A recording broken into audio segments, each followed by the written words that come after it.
I wonder if Sheikh Ahmed Didat, you met actually Dongan, you said you went to Sudan and you tried to meet him.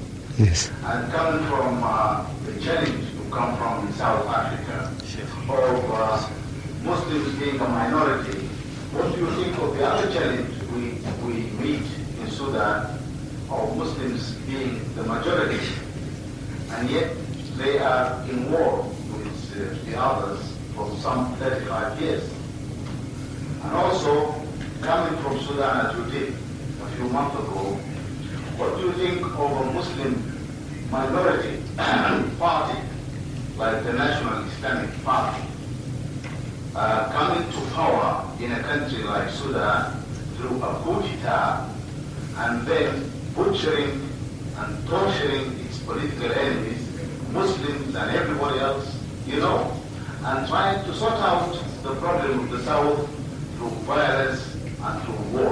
What do you think of all this? Brother, I am a man of religion. I am a da'i, a propagator of Islam. I am not a politician.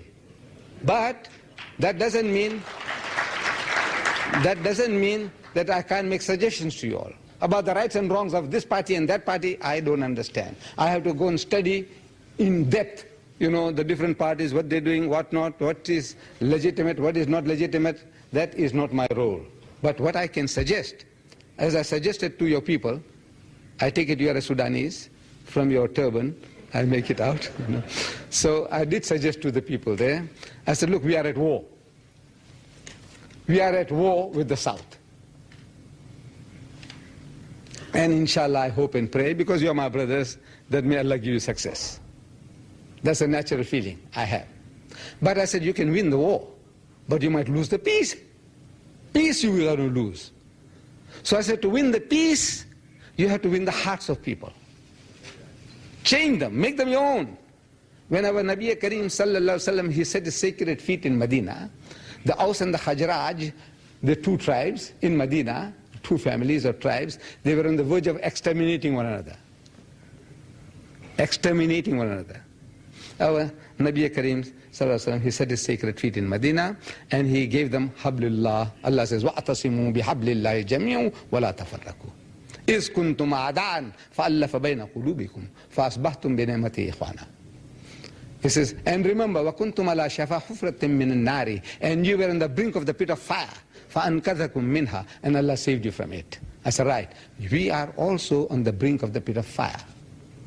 We want to exterminate one another. So now, I said, now we have to learn to talk to the person. We have to learn to talk. Have you learned a word you can utter in his language?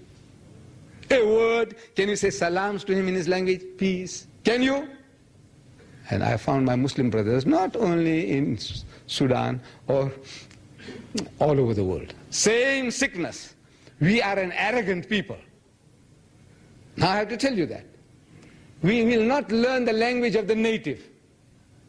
You don't want to learn his language.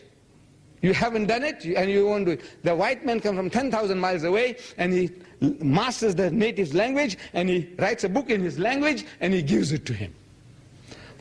They have the Bible in 40 different Sudanese languages, southern Sudan. 40 different languages.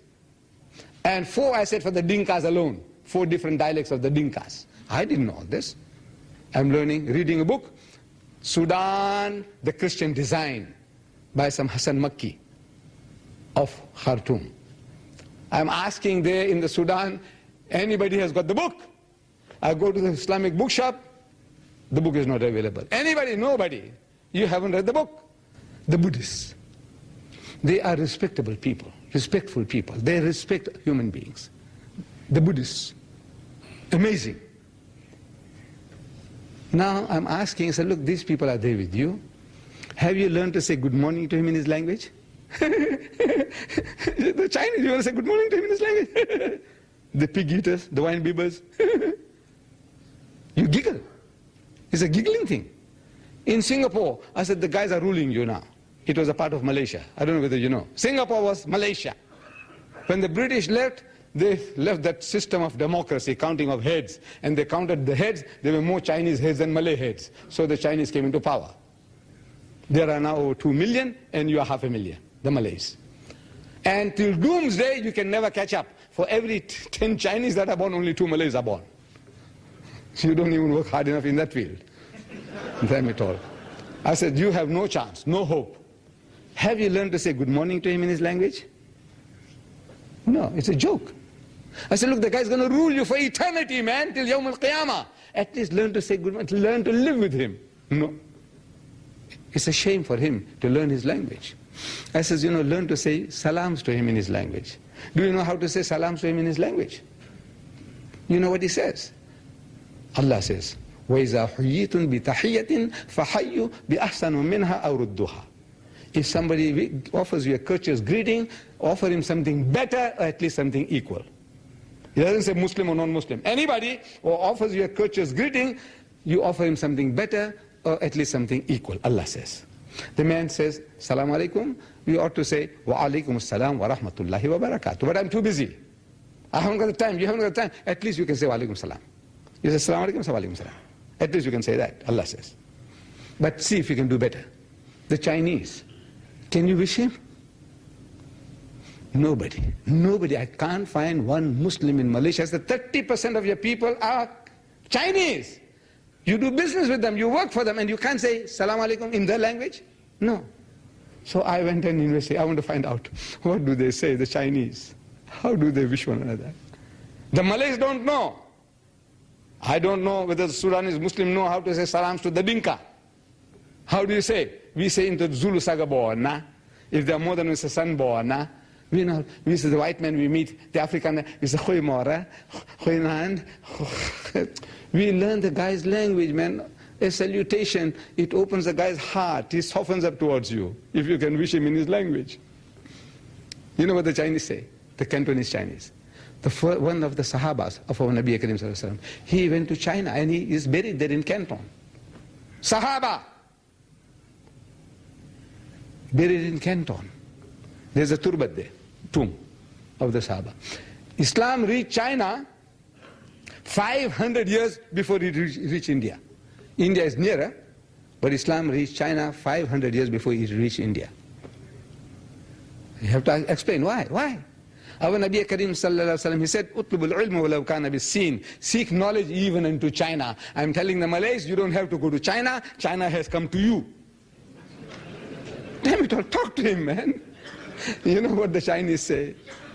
When they meet one another, the Cantonese Chinese, where the Sahaba is buried, that area. They say, "Sik cho fan mia? Sik cho fan mia?" You know what it is? Have you eaten?